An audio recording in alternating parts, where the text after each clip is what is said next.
Delivers you a third invitation. She has a right to know. She is the one the redhead wants. Victoria? Alice's vision. I was trying to protect you. By lying to me. How has playing Bella Swan changed for you? I was 17 when I started doing this. I'm 20 now, you know, so it's like, it's been a long progression. It was just weird, and then to see Edward and Bella in such a different place too, neither of them, they're acceptance. They're older now, because they're not fighting about it. He's just like, yeah, you love him. Did you have any inkling when you signed on board about how ludicrous it was going to get? No, none at all. I mean, no, because I mean, nothing, even after I did the movie, no one cared. I mean, it was up until the movie came out. There was about a 2-week turnaround period where one day you're not famous, and then the next day you are, and then it suddenly exploded. We were doing the first press tour of the first Twilight movie, just changed absolutely everything. What was your favorite moment from this film, either to shoot or to watch? There's the scene where Jake and Bella kiss for real on the mountaintop before he goes to battle the, you know, bad vamps. And then I walk directly into another scene where Edward has heard and seen everything.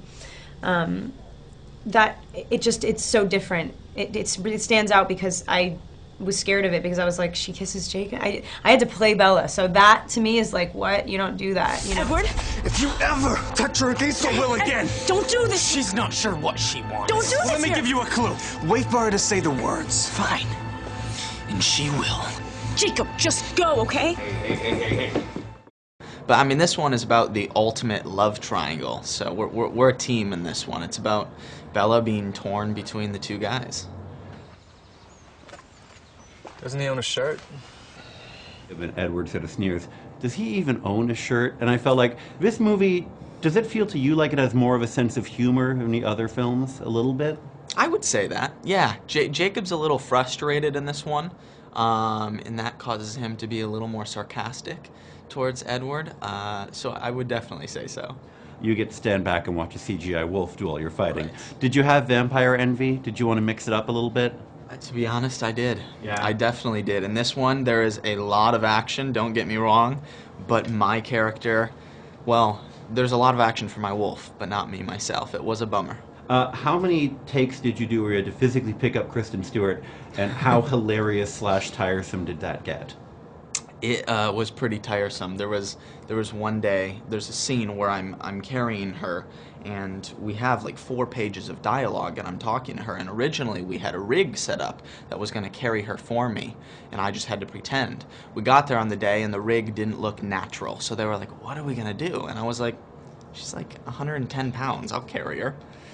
It was a bad decision, because I had to carry her for 12 hours. We shot that scene all day, and by the end of the day, my arms were pretty tired. So he carried me all day, and he was exhausted by the end of it. And it was, you know, I was freezing cold, and he was like steaming.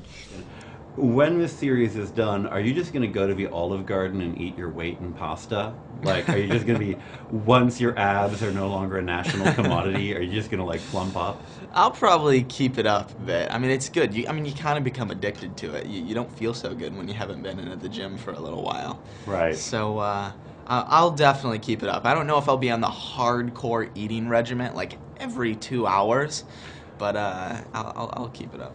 I mean, it would be nice to have an epic finale to the whole series, which, you know, I'm pretty certain it probably will be.